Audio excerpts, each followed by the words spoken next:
Imagine this. You're in the middle of an ordinary day, maybe at work or at home, and suddenly you feel that tightness in your chest. Your breathing becomes short, your heart races, and a sense of anguish takes over. For many, this is anxiety. And the question that arises is, why? Anxiety, for most of us, seems like an enemy, something that disrupts, bothers, and needs to be fixed. But what if I told you that anxiety could be a messenger? That instead of just a problem, it's trying to tell us something about the way we are living. Carl Jung, one of the great names in psychology, saw anxiety differently. He believed that these moments of anguish are like signals. When we feel disconnected from who we really are, when our choices and actions are not aligned with our deepest desires, that's when anxiety shows up. And it makes sense, doesn't it? Think about a situation where you know you're living in a way that doesn't make sense for you. Maybe in a job you don't love, or in a relationship that no longer works.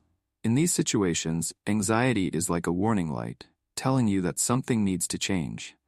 But instead of listening to that signal, many of us just try to turn off the light without really solving the problem. So the question isn't just, how do I get rid of anxiety? But rather, what is it trying to show me?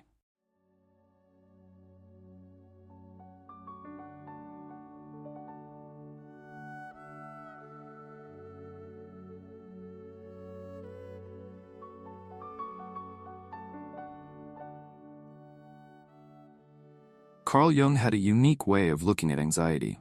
To him, the real conflict that causes neurosis, or this deep anxiety that so many of us face, is in the present, not in the past. Sounds strange, right? After all, we're used to thinking that our problems come from old traumas, painful memories, or from our childhood. But Jung saw things differently. He didn't deny that the past matters. Of course it does, but he said that what really weighs us down is happening now, in the way we're living today. It's as if we're stuck in an internal battle between what we are doing and what deep down we know we should be doing. Let's think about this together. How many times have you felt stuck in a job, a routine, or even a way of being that doesn't feel like you? Anxiety arises from that disconnect. It's like trying to row against the current. No matter how hard you try to move forward, if you're going in the wrong direction, the exhaustion and frustration appear. Jung believed that anxiety is a message that we're disconnected from our true purpose. It's not that life is against you, but maybe you're walking in a direction that doesn't make sense for who you are. Now, in the present, this causes tension. A part of you wants to move forward, but another, wiser part, knows that this path won't take you where you're meant to be. So anxiety becomes the result of this internal struggle.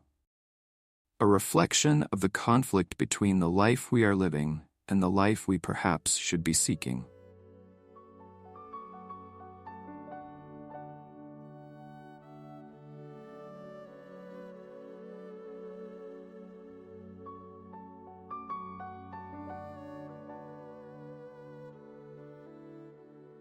Life places us in front of a series of challenges, and Carl Jung believed that these challenges are like missions that we all receive. We don't get to choose which ones to face. They simply appear. This is what he called the tasks of life. Things that, inevitably, we all have to deal with. Building relationships, finding purpose, contributing to society, and, ultimately, accepting that we are mortal. It seems heavy, doesn't it? And in a way, it is. But think about this for a moment. Why do these tasks exist? Jung saw them as part of our evolution, not just as individuals, but as human beings. We are programmed to want connection, to feel useful, to understand our role in the world. And when we don't consciously face these challenges, life finds a way to remind us of them. Now the big question is, how do we react when destiny calls us? Have you ever felt that sensation of being pushed by something bigger? Something that, no matter how much you resist, keeps pressing on you. It's as if destiny is telling you, hey, you need to move forward. Jung believed that we have two options. We can either accept and face these tasks with courage, or we let them drag us. And this is where anxiety can come into play. When we resist what life is asking of us, when we allow fear or inertia to take over, it's like destiny transforms into a strong current, pushing us forward by force. Think about those moments when you felt paralyzed by a big decision or an unavoidable responsibility. The more you tried to avoid it, the more the discomfort grew. That's destiny acting, not as a punishment, but as a reminder that you have something to face, something that can no longer be ignored. Jung said that if we accept these missions, life guides us forward. If we resist, it drags us. And that difference is what defines the line between suffocating anxiety and personal growth.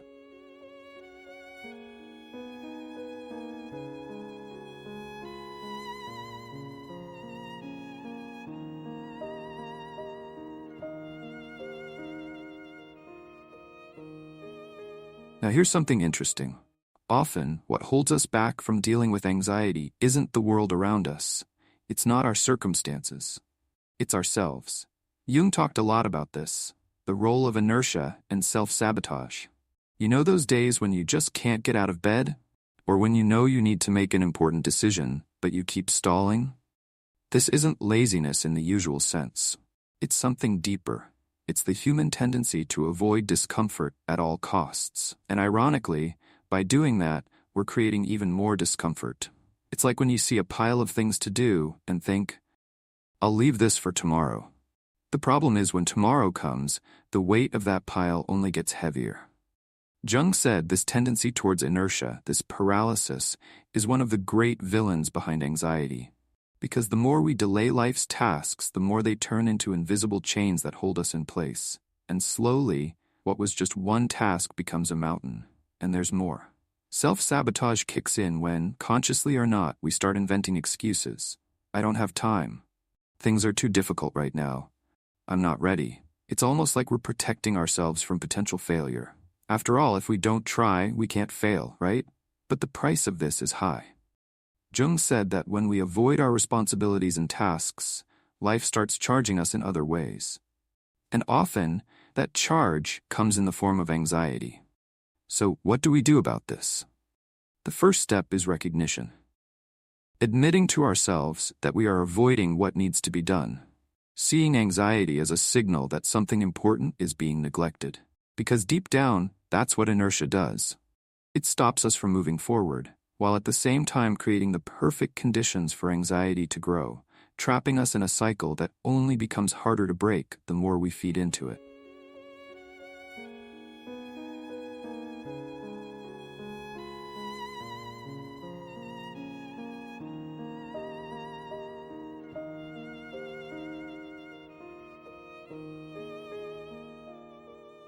The symptoms of neurosis, like anxiety, phobias, compulsions, seem at first glance to be our worst enemies.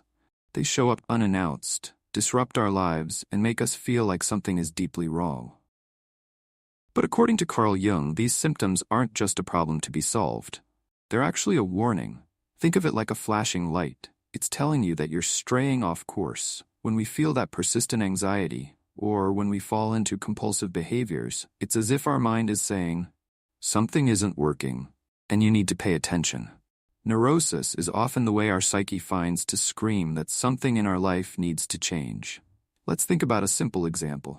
Imagine you're in a relationship or a job that, deep down, you know is no longer right for you. Instead of making the difficult decision, you settle. You stay there, pushing through, and then the symptoms start to show up. Sleepless nights, constant worry, maybe even physical pain. This is your mind telling you it's time to act, time to face what's been ignored. The fascinating part is that, for Jung, these symptoms aren't just obstacles. They're opportunities. Opportunities for change, for growth. Because anxiety, as uncomfortable as it is a sign that something important is happening, something that needs your attention. Instead of trying to suppress these feelings with distractions or quick fixes, maybe the question we should be asking is, what is this neurosis trying to tell me about my life right now?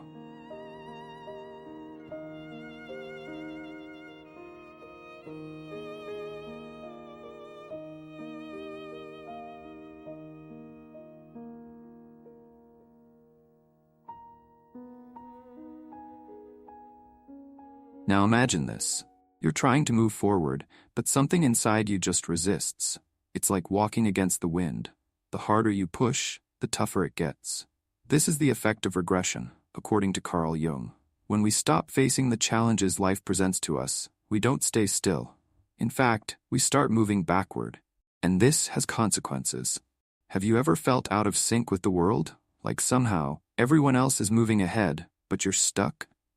That's how regression works. It's not a pause. It's a return to ways of dealing with life that no longer make sense. Instead of seeking adult solutions to our problems, we start resorting to old behaviors, as if we're trying to hide from what life is asking of us. The irony is that while our mind regresses, time doesn't stop. Life keeps moving. You mature physically, the world around you moves forward, but inside you feel more and more disconnected. That feeling of being out of rhythm only grows, and with it, the sense of inadequacy. The longer time goes by, the harder it seems to regain control. Regression is tricky because it makes us believe we're in some kind of comfort zone. But in reality, we're moving further away from the life we should be living. And that creates a cycle of frustration and stagnation. Jung reminds us that if we don't become aware of this tendency, we can spend years living out of sync. Always feeling like we're behind, always looking at what we've left undone, but lacking the courage to break the cycle and move forward.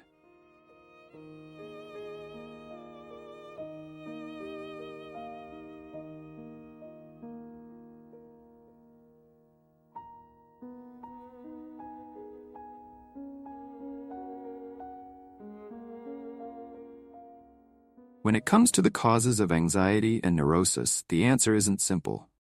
Jung believed that there isn't just one origin. Each person carries a unique combination of influences, and often, these influences come from unexpected places. Let's start with genes. Some of us seem to be born with a greater sensitivity.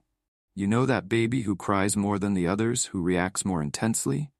Jung observed that certain people are predisposed to a more anxious way of being, as if their genetics already give them a heavier emotional load to carry. This doesn't mean anxiety is inevitable, but it does mean that some people might feel the weight of life more intensely from a young age. Then comes childhood. The way we were raised, the environments we grew up in, all of that shapes how we deal with the world. If you grew up in a home where there was a lot of pressure, constant criticism, or, on the other hand, very little structure, you may have developed ways to protect yourself emotionally. Maybe you learned to shut down, to avoid conflicts, or to seek approval all the time. These behaviors, which may have been necessary for survival in childhood, become part of your adult personality, even when they no longer make sense. Lastly, there are environmental influences. The society we live in, the challenges we face daily, also have a huge impact. Think about the fast pace of the modern world, the constant pressure for success, for validation. All of this can heighten our tendency toward anxiety. Sometimes we're simply reacting to the environment around us, trying to adapt to expectations that aren't even ours, but that we feel obligated to meet. The point is, anxiety and neurosis don't come out of nowhere. They're the result of a complex mixture of factors, some inside us, others around us. But regardless of the cause, Jung reminds us that the important thing is what we do with that suffering. It doesn't matter if the root is in our genes, our childhood, or our environment. There is always a way to turn that pain into something constructive, rather than letting it take control.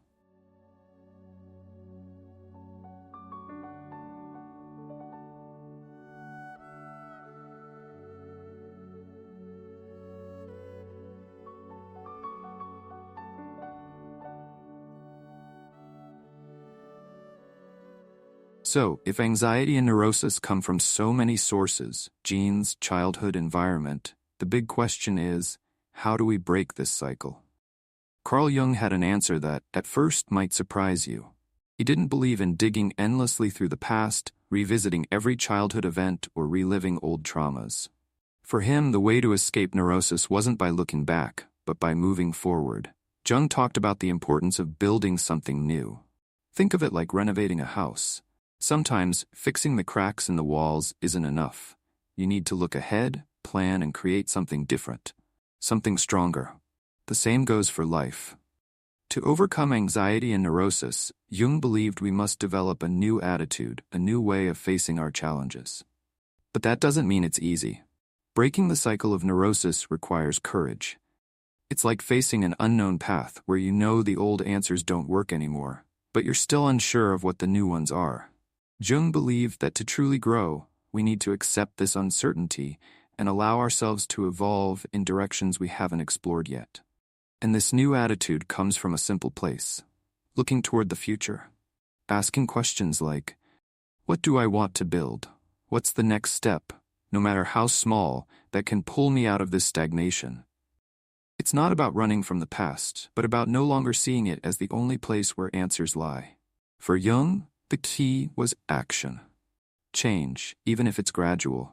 Breaking the cycle of anxiety isn't about eliminating fear or insecurity all at once. It's about starting to move, even if the path is unclear, towards something new. Because in the end, it's in that movement that we find real relief, not in stagnation, but in the ability to create a new path ahead of us.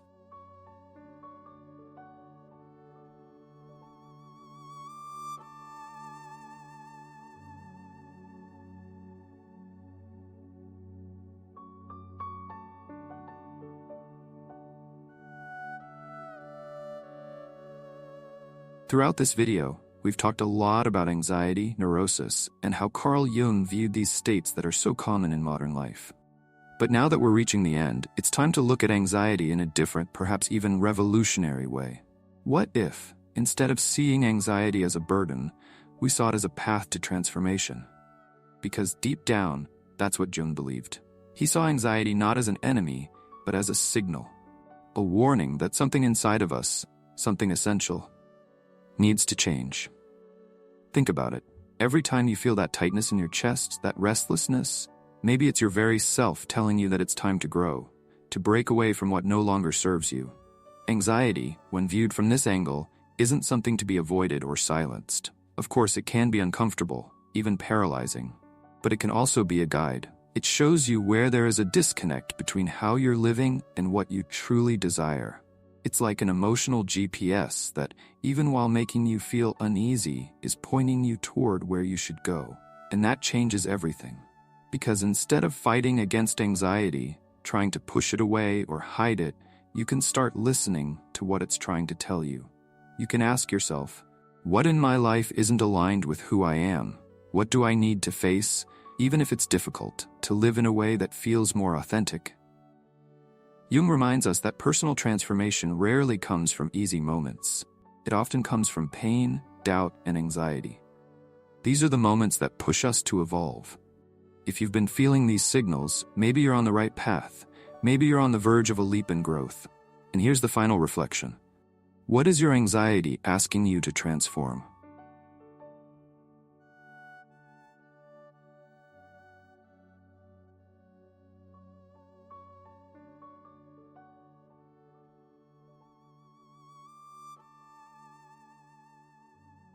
Before you go, I'd love to hear your thoughts.